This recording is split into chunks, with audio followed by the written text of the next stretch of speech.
Well, here we are on a lovely, bright, sunny morning, Dean Dianna, sitting in the library of Guildford Cathedral.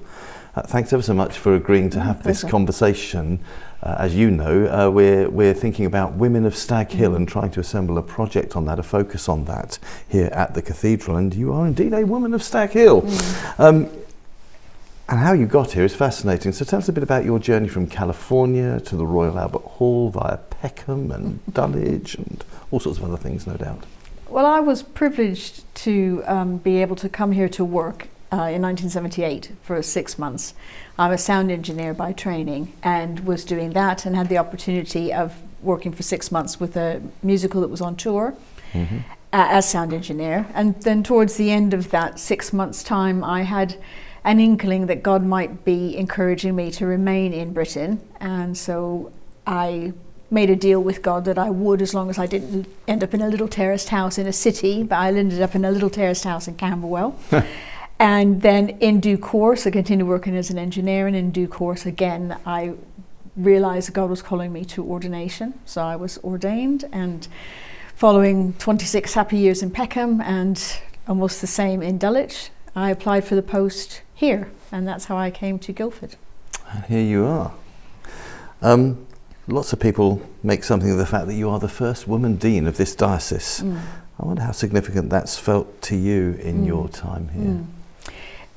It hasn't really felt significant to me any more than it's felt significant that I'm also the first immigrant.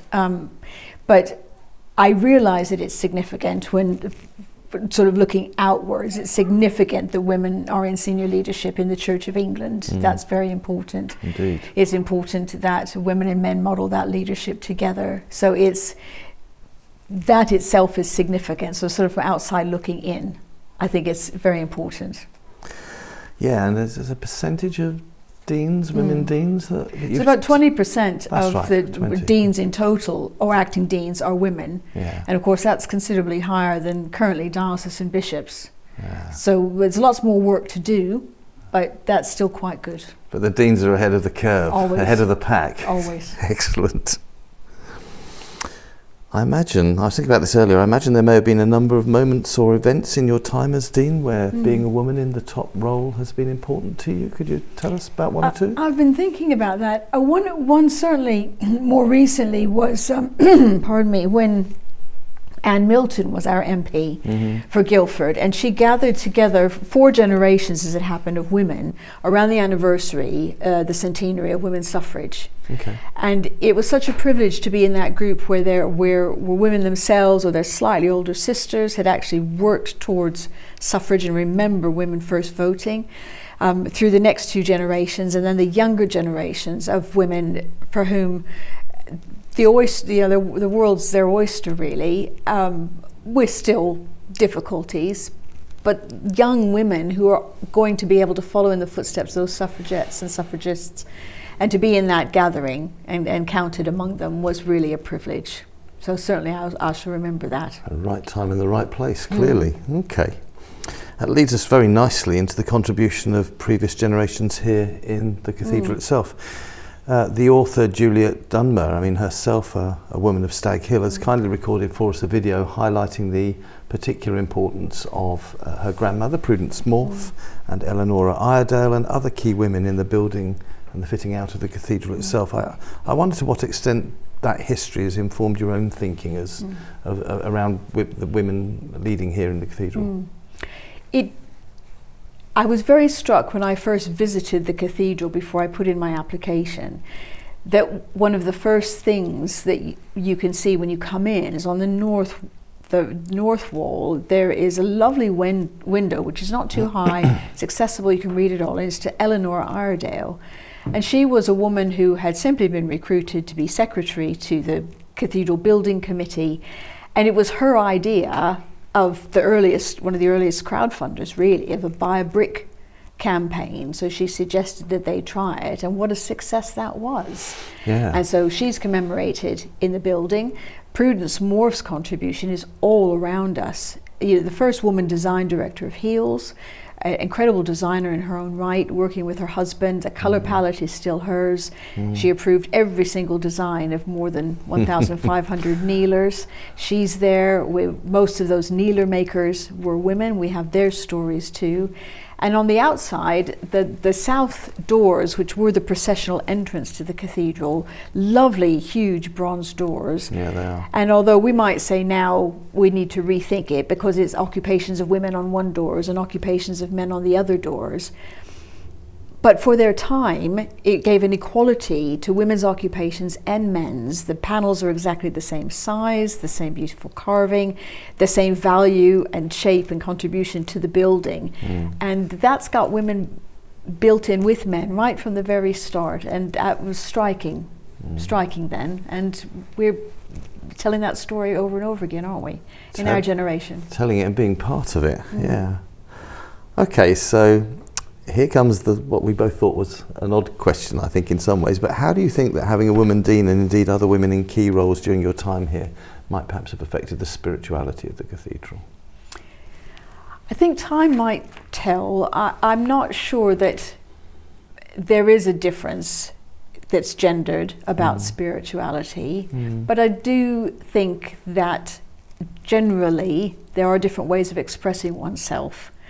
And so women bring into what historically may have been an all-male team, women bring in an opportunity to be creative and outward-looking, very much focused on a number of things at one time, and being able to bring the whole of life's experience into the experience of worship, which is what we're doing in here, and then being nourished in worship to take that experience out to where we are, because actually all Christians are baptized, and that's the basis and the beginning of ministry. So we gather together as the baptized, and we go out as the baptized, and we want to make a difference as the baptized. So that's part of what women and men working together, I think, can model. I think that's a really important truth, actually. Thank you. I've heard you speak a number of times about the partnership of women and men in the life and leadership of this cathedral, indeed the diocese, and you've already begun to do that. But as Dean, how have you seen that particularly at work? I mean, do you think there's more we could do to strengthen that partnership and maybe strengthen further the contribution of women? There is probably more that, almost certainly, that we can do about strengthening the contribution of others whose voices are not necessarily heard firsthand. I see. We bring in the voices of our family, the leadership team, bring in the voices of our family and friends and acquaintances and so on that might be different to our voices, but we don't hear their voices necessarily. So people from global majority heritage, those with visible disabilities, others that may feel that they don't have a place because it's not yet visibly modeled. So building on what we know to be the strength of women and men working together, we can extend the generous heart to say, what can we learn from others whose voices aren't here yet being heard? So we don't ever want to go backwards, do we? But to be able to move forward, because it's such a rich texture that we have, because we're all different. And there's more out there that we could grow from, learn from. Difference, and I love that phrase, generosity of heart. It sort of underpins a wider agenda for a much more inclusive church, I think. I hope so. Yes, I hope so. So I'm into that. Sad moment, you're shortly leaving your post. My goodness, we're going to miss you terribly. But is there any advice you'd be able to leave us who remain with in terms of the cathedral becoming more inclusive going forward?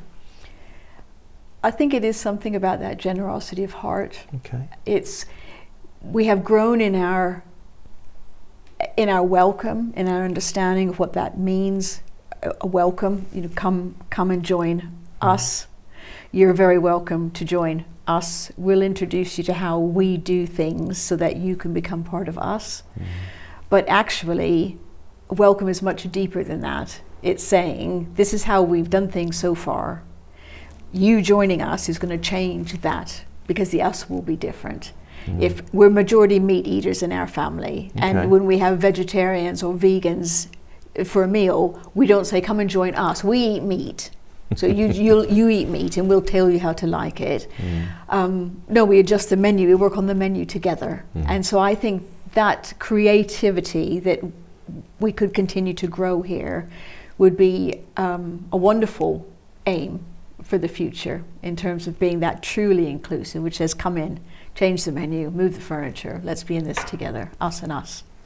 Oh, fabulous. Dean Dianna, Women of Stag Hill, thank you very much. Thank you, Chris. Pleasure.